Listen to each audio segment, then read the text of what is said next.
siz biye alasız.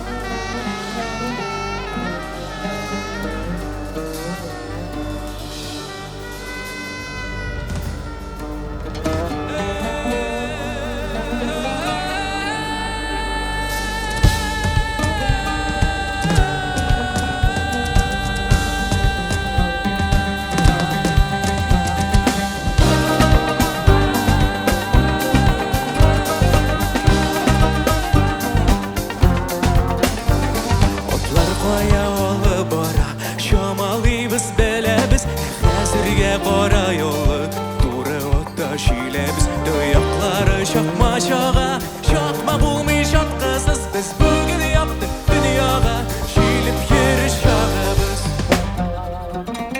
gümüş yollu otlar oldu duyakları okurda üstünde otlanası var buran yollu otlar gümüş yollu otlar oldu duyakları okurda üstünde otlanası var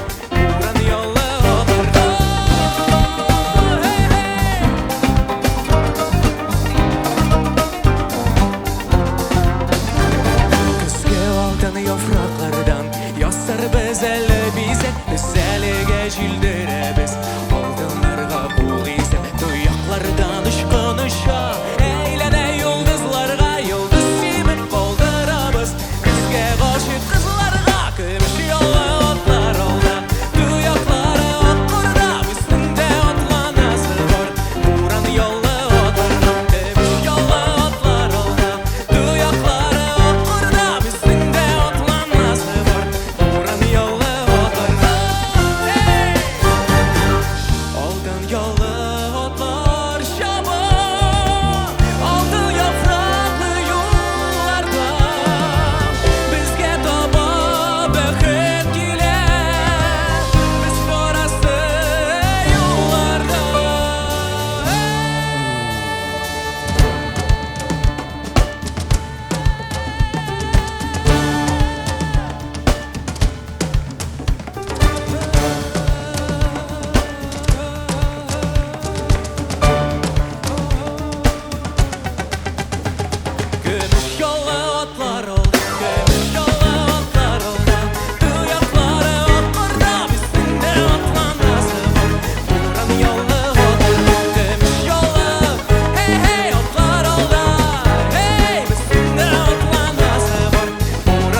Rahmet.